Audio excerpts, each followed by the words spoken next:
28 December, Indian Express, Jammu and Kashmir exercise over Election Commission starts process for delimitation of Assam constituencies. 2001 census will be basis. Poll panel bans new admins units from January 1. 2001 versus 2011. Opposition concern. Assembly polls are not due in Assam until 2026. The state currently has 126 assembly constituencies and sends 14 MPs to Lok Sabha. The state opposition is questioning why the delimitation exercise is being done on the basis of 2001 census and not 2011 census.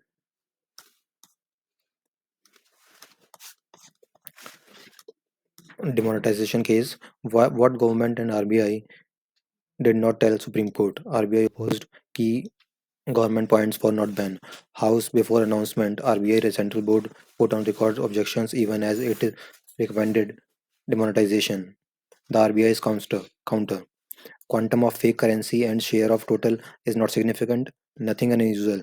Our growth of currency in circulation, most black money not held, stored in cash but in real estate, not mentioned in minutes. Terror angle and that this was timed with RBI's planned change in note series. COVID alert. Union Minister Mansukh Mandaviya at a COVID drill in Delhi Safdarjung Hospital Tuesday. Bharat Biotech said its interventional nasal vaccine will be available for rupees 800 in private hospitals next month.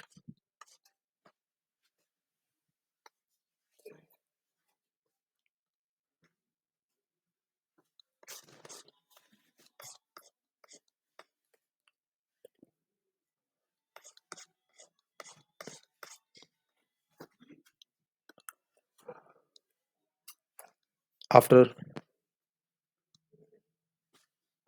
after visit to night shelter, Delhi LG shuns bureaucrat. CS writes to Sisodia, sees detail of files sent to LG directly.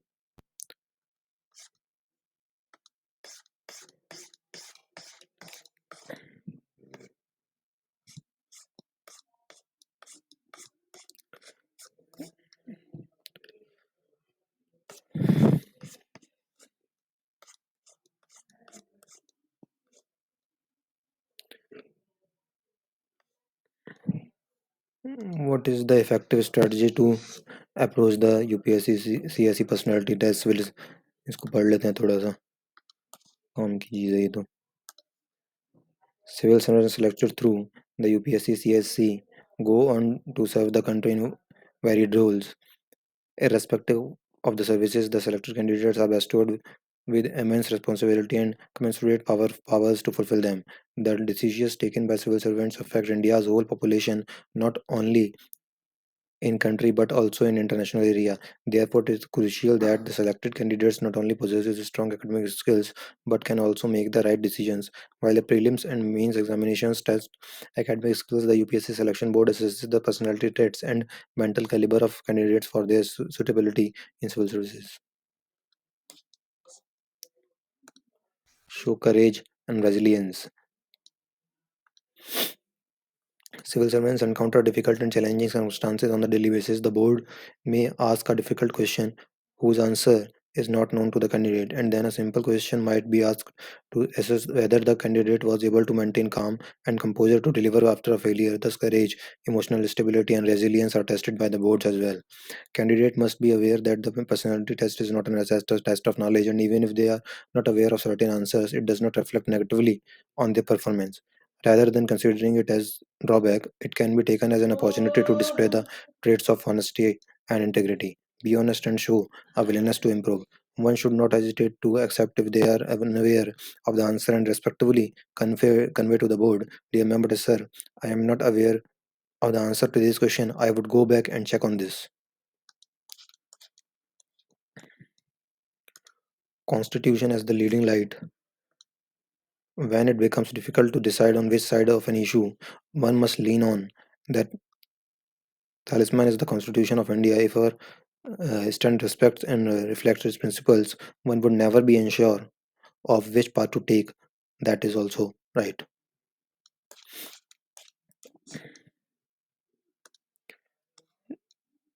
G20 summit Do's and don'ts for canine guard force should not disturb aesthetic view.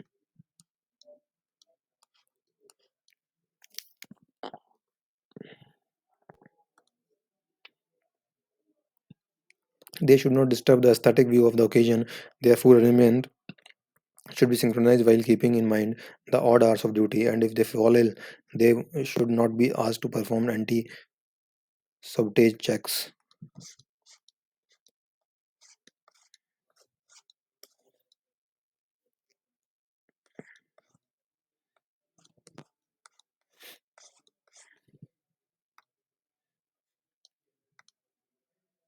Bihar to start caste census exercise from 7th of January. Data to be collected through mobile app, not to be shared during compilation stage. The mobile app will have a set of questions in a format mentioning place, caste, number of people in a family, their profession, and annual income, among others. The government expects to complete the process in 2 or 3 months, according to the officials. With the center having categorically turned down the demand for a caste census and the Bihar unit of BJP reluctant to be seen opposing it, Nitish Kumar's decision to start the survey can be seen as a way to throw the sovereign party off guard, forcing it to take a stand. The move will also keep the caste and reservation issues on the front burner as key state polls followed by general election in 2024 drawn up.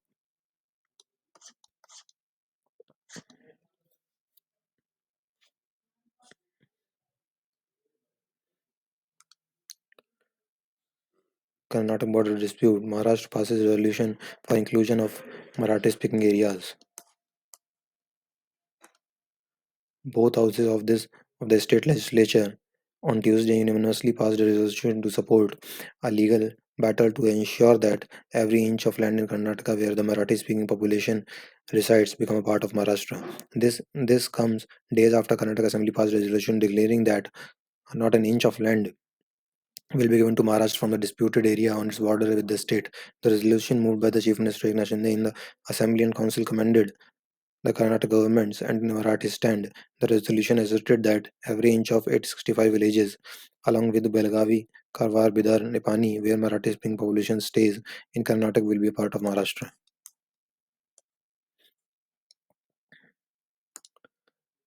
Maharashtra House moves worthless. Karnataka also moves a similar resolution in earlier days. Minister slams other demand, make Mumbai not Belgavi.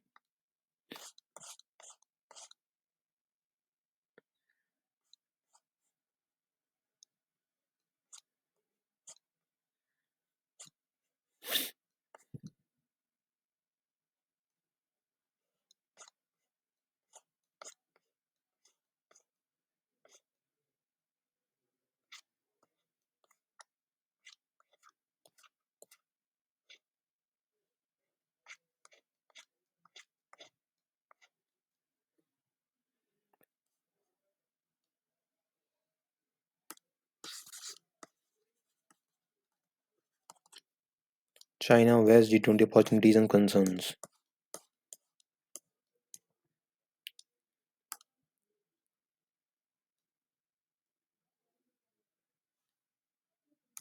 The Sri Lanka economic crisis and political crisis was a major challenge in the neighborhood. India opened its purse strings and gave humanitarian aid, fuel, medicines more than any other country in such a short period of time. Delhi is also helping the island country negotiate an economic debt relief package from the International Monetary Fund. With China as a rival in Sri Lanka, Delhi wants a government that understands India's security and strategic interests. Engagement with Myanmar has continued in low-key visits and assistance to the military junta regime in Yangon, and Delhi has sought to not isolate the regime in Nopaida. Unlike the Western partners, the key impact has been influx of refugees from Myanmar to the northeastern states through the porous border and concern about the non-state actors for fomenting trouble in the northeast. With President Xi getting the third term and emerging as China's most powerful leader since Mao Zedong, the road ahead has become more challenging. Despite a direct conversation between Prime Minister Narendra Modi and Xi, the first since the border standoff, that there has been no breakthrough. India's strategic response has been guided by a thinking that one has to be stand up to the bully, but that has come at a cost, with soldiers braving the harsh winter in eastern Ladakh for the third year in a row.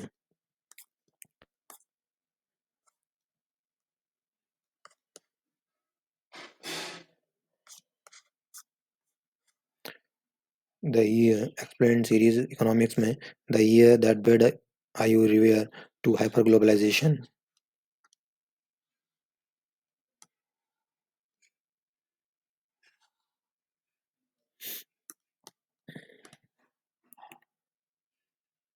In 1910, British journalist Norman England published a book titled The Great Illusion, which argued that war in the modern era was an economic impossibility. The sheer extent of financial and commercial interdependence between countries made conflict as a futile. For the Conqueror as the Conquered by 1913, The Great Illusion had sold over a million copies and been translated into 22 languages. Angel was proved wrong on July 28, 1914. World War I broke out, ending only on November 11, 1918. It also ended the first golden age of globalization between 1870 and 1914 when world trade in goods surged from 9% to 16% of GDP. This was a period of internationalism nationalization of economic and social life, when, as the Cambridge economist John Maynard Keynes put it, the inhabitant of London could order by telephone, sipping his morning tea in bed the various products of the whole earth in such quantity as he might see fit, and the rest reasonably expect their early delivery upon his doorstep.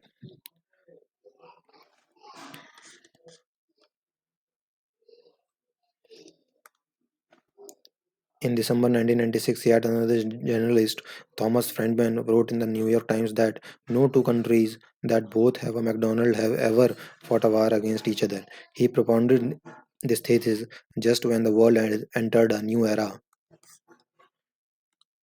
What Arvind Subramaniam, who became the chief economic advisor in India, termed hyperglobalization between 1990 and 2008. Global trade in goods soared from 15.3% to 25.2% of world GDP. Inclusive of trade in services, the increase was from 18.8% to 31.7%. The era formally ended in 2022, which has seen not one but two wars. Both have upended the assumption of Diox commerce encapsulated in the sayings of the French philosopher Montesquieu that commerce is the cure for the most destructive prejudices and peace is the natural effect of trade. The first war was Russian invasion of Ukraine. The second is an economic war, a geopolitical confrontation between two superpowers. In early October, the United States restricted exports of high-end semiconductor chips and equipment to make them to China. Further, it pressurized the Netherlands, Japan, and other countries to bar their chip gear manufacturers from supplying to China by erecting a silence fence around China. The US is seeking to cut off Beijing's access to advanced semiconductors and technology to produce these chips, which pack transistors at widths of 3 to 14 nanometers. Till recently, not many had imagined that Russia would forcibly occupy Ukraine. Both had McDonald's. After all, under former President Donald Trump, the US imposed tariffs on Chinese imports and blocked telecom equipment giant Huawei from obtaining American components and technology. But those pale in comparison to the current sweeping semiconductor and export curbs. In a hyper-globalized world, not only were war passe, but economies broadly followed the principles laid down by the late 18th but early 19th century economists Adam Smith and David Ricardo. Smith put it straight in his Wealth of Nations: if a foreign country can supply us with a commodity cheaper than we ourselves can make it, better buy it of them with some part of the produce of our own industry employed in a way in which we have some advantage. Ricardo went one step ahead. Countries, he said, could produce even things in which they had no absolute advantage. What mattered was comparative advantage. He illustrated this with an example of two countries producing two goods. Suppose it takes 100 hours to make 1 unit of cloth and 120 hours for 1 unit of wine in England, whereas Portugal requires 90 hours for the former and 80 hours for the latter.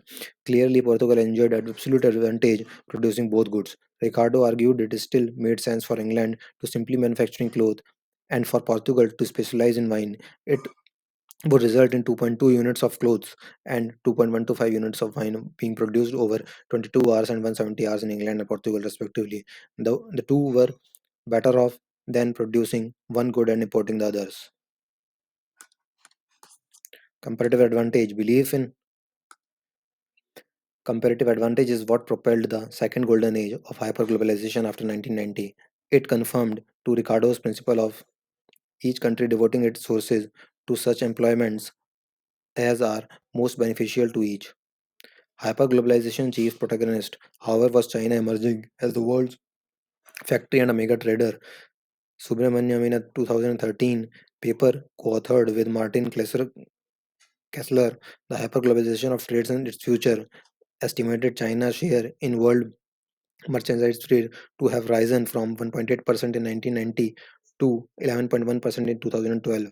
This even as that of others fell. Germany 12% to 7.6%, the United States 11.3% to 8.4%, and Japan 8.2% to 4.3%. The entire system of free trade was founded upon trust and comparative advantage, trumping geopolitics. Diox commerce, the idea that trade makes people less prone to violence and to or irrational behavior, led to Russia supplying close to 40% of the European Union's total natural gas consumption. In 2021, Apple having the biggest iPhone factory in China, Guangzhou, Taiwan companies producing 65% of the world's semiconductor, India grabbing a 30% share of the global IT services market, and Bangladesh exporting ready-made garments valued at almost $43 billion last year.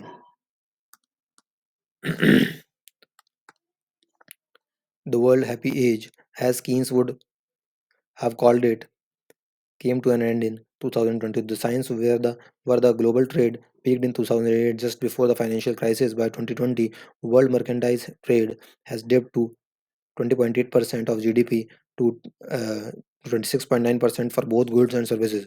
But it had never come to situation where Russia would actually wage war and prompt countermeasures by the West. While such curbs are meant to penalize and deter aggressors, whom they are hurting more is an open question. How much more is Europe paying for liquefied natural gas imported from the United States and Qatar, which is West Russia? The greatest collateral damage is to the global trading order from production based on comparative advantage on grains. It is each nation for itself now. India is granting incentives amounting to 30% to 50% of project cost for semiconductor units manufacturing less sophisticated 28 to 65 nanometer range chips. 5 years ago, it may not have considered this worth taxpayers' money. If history is any guide, restoration of world trade from the ravages of militarism does not happen overnight, and it's likely to be in 2023.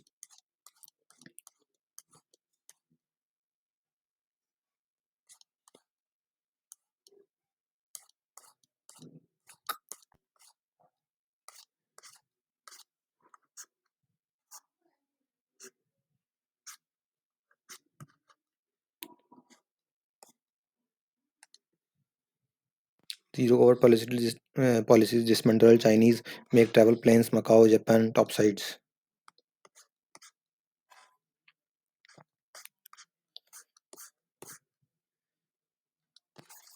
Same Russia versus Ukraine.